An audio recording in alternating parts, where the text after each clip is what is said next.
I want to take you to Mississippi now, where a community there is reeling with shock and sadness after 2 of their police officers were shot and killed last night on patrol. These are the 2 officers, LaCorey Tate on the left, Benjamin Dean on the right. This happened during a traffic stop last night in Hattiesburg, Mississippi. They were gunned down brutally, the shooters stealing and then ditching their police car. LaCorey Tate was just 24 years old. He had just graduated from the police academy, was incredibly excited to be serving his community. His partner, Benjamin Dean, was 34 years old. He was married, and he was a father of 2 children. Dean was also named Officer of the Year back in 2012.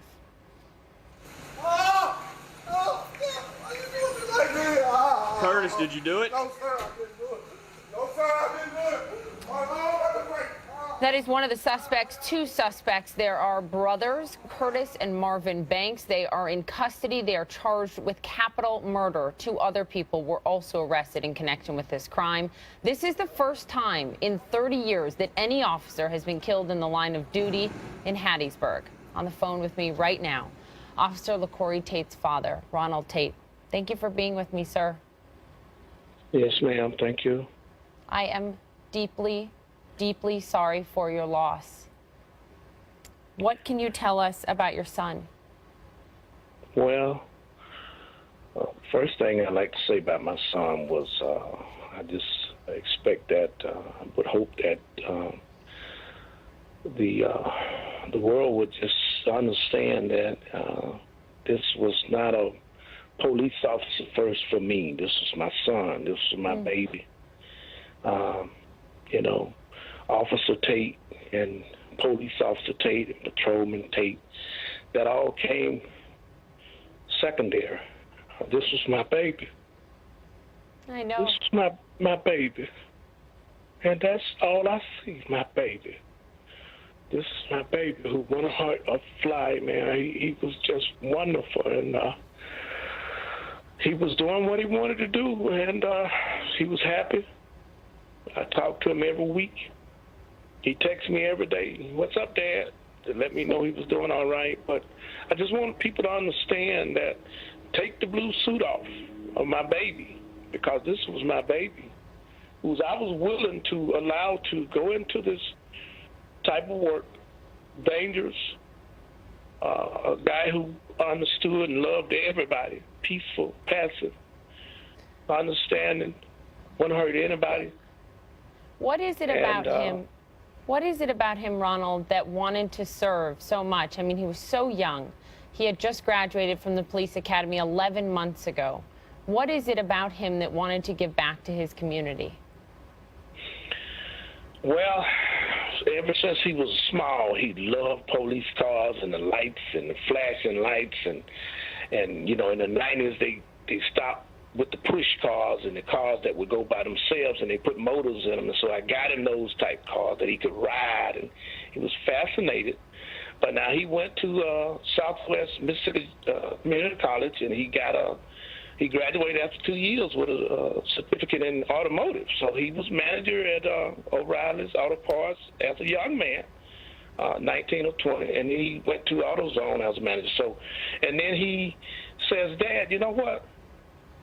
I want to be a police officer." And he had this enthusiasm and this fire in his soul, and I knew he meant that. After paying all this money for automotive, I said, this guy wants to be a police. Yeah, I know you also have a daughter, his sister, and you've said that she is absolutely devastated, and that he was really a protector to her, that he looked out for his sister. Yesterday evening, before this all happened, she and I was on the phone, and this is exactly what was her exact words. "Dad, he's my protector. He is my protector." We talked about him for about an hour because she was on her way to her mom's house for Labor Day. For Mother's Day, and he wasn't able to go because he had to work, and we just talked about him, and they're 11 months apart, so it was almost growing up as twins. They were always able to play with themselves without other people.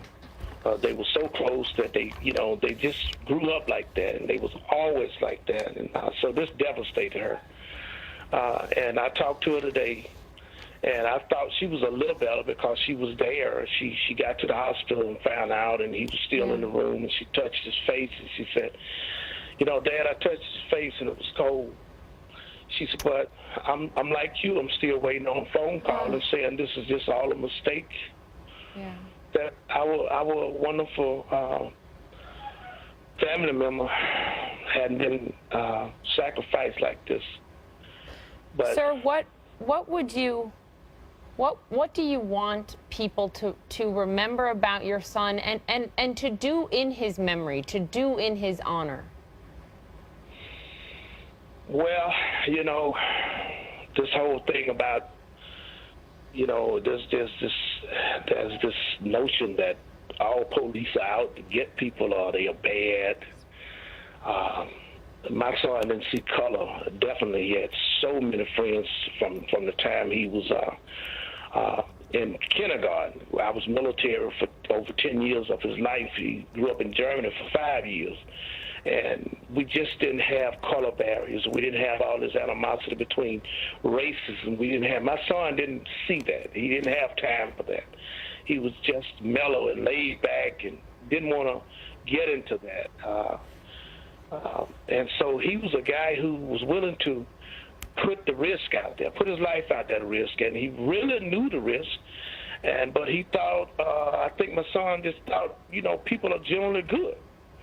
And that's just the way he was. He thought people are generally good people, so let's treat them all with dignity. And he's just a laid-back, quiet guy who I'm trying to come to grips with. I think you said well, I'm so extraordinary for your loss, sir. May you find comfort in the memories that you had with him. Thank you for sharing a little bit about your son with us today. Well, thank you for letting me do that. I appreciate it. God bless.